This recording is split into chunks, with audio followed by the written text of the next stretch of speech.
Hello viewers, maths fun नामक channel में आप सभी का हार्दिक स्वागत है। इस चैनल का उद्देश्य है आप लोगों के बीच मैथ के प्रति रुचि जागृत करना। वीडियो सीरीज़ को देखते हुए आप पाएंगे कि यह कितना ही महत्वपूर्ण विषय है, जो अन्य विषयों को भी समझने में काफ़ी मदद करता है। साथ ही साथ विभिन्न प्रकार के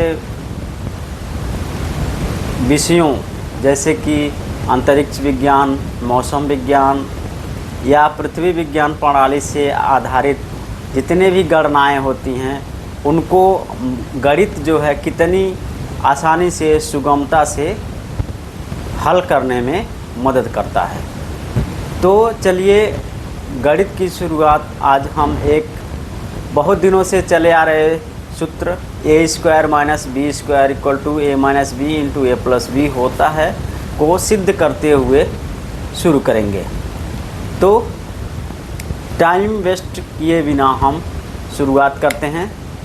तो आज का जो टॉपिक है वो ये है कि ए स्क्वायर माइनस बी स्क्वायर ये होता है ए माइनस बी और ए प्लस बी के गुणनफल के, जहाँ ये दिया होता है कि ए और बी बराबर नहीं है। तो हम इसको सिद्ध करेंगे। इसको सिद्ध करने के लिए, इसको प्रूफ करने के लिए हम एक वर्ग बनाते हैं। हम ज्यामिति की मदद लेंगे। मान लीजिए ये एक वर्ग है जिसकी भुजा ए है, तो ये सब क्या हो जाएगा, ए होगा। ये भी पूरा ए होगा, इसकी जो लंबाई होगी ए होगी और इसकी भी लंबाई जो होगी वो ए हो जाएगी। अब मान लीजिए हम एक छोटा सा वर्ग इसमें से निकाल देते हैं जिसका भुजा बी है, तो ये सभी भुजाएं क्या होंगी, बी होंगी। ये भी बी होगा और ये जो होगा ये भी होगा बी इतना, ये इतना भी क्या हो जाएगा, बी हो जाएगा। ठीक है। अब मान लीजिए कि हम जो है इस भाग का हम क्षेत्रफल निकालना चाहते हैं। ठीक है। तो इसका क्षेत्रफल कैसे निकलेगा और हम ये क्यों निकालना चाहते हैं?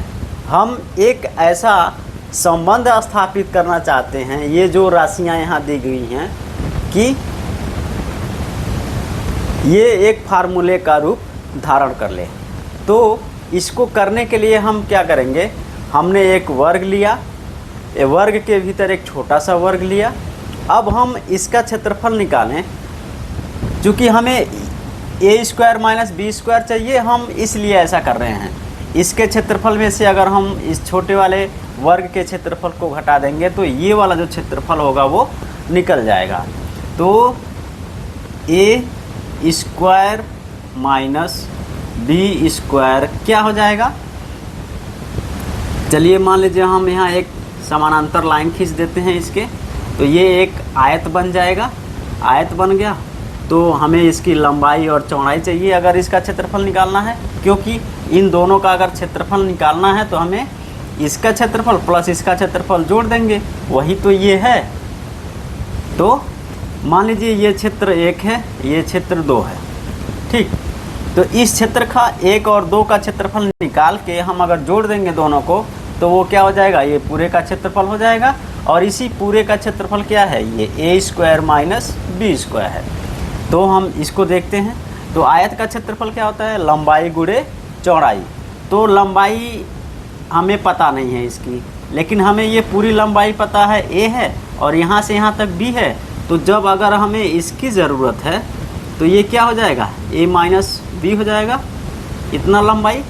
क्योंकि ये पूरा ए है तो ए में से हम बी को घटा देंगे तो इतना मिल जाएगा। तो ये हो गया ए माइनस बी। अगर ये ए माइनस बी है तो ये भी ए माइनस बी ही होगा इतना। ठीक है। अब ऐसे ही अब ये दूसरा आयत हो गया, तो इस आयत में अगर हम देखें तो इसकी लंबाई यहाँ पर क्या है, अब a है, लेकिन इसकी जो चौड़ाई होगी वो इतनी दूरी होगी और वो दूरी क्या होगी, तो पूरा a है और यहाँ से यहाँ तक b है, तो ये हो जाएगा a माइनस बी।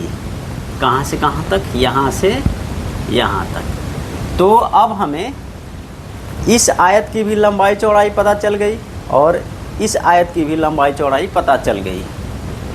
ठीक है, तो अब हम क्या करेंगे, इनका क्षेत्रफल निकाल देंगे। तो हमने पाया था कि ये जो क्षेत्रफल है वो क्या है, ए स्क्वायर, बड़े वर्ग का क्षेत्रफल माइनस छोटे वर्ग का क्षेत्रफल जो है यहाँ, तो वो किसके क्षेत्रफल के बराबर होगा, आयत 1 का क्षेत्रफल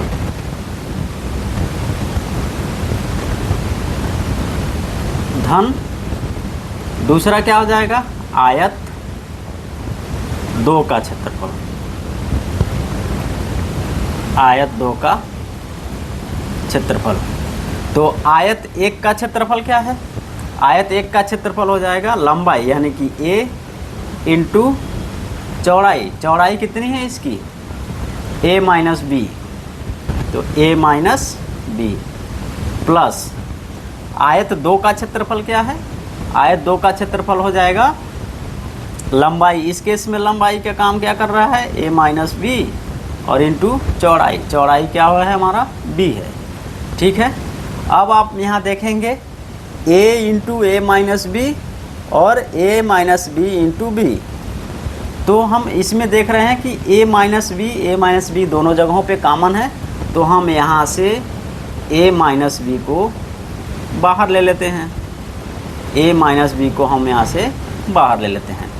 तो बचेगा क्या, यहाँ बचा a और यहाँ क्या बचेगा, सिर्फ बचा b।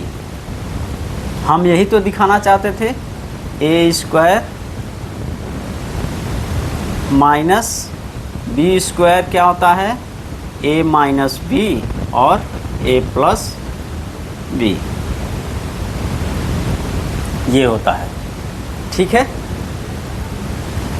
तो अभी मुझे लगता है कि आपको समझ में आ गया होगा। एक बात और है, यहाँ पर ये क्यों बोला जाता है कि a और b बराबर नहीं होना चाहिए, आपने यहाँ देखा अभी, अगर a और b बराबर होता तो b कभी इसके बराबर हो सकता है, फिर हम कुछ ऐसा संबंध स्थापित कर ही नहीं सकते थे।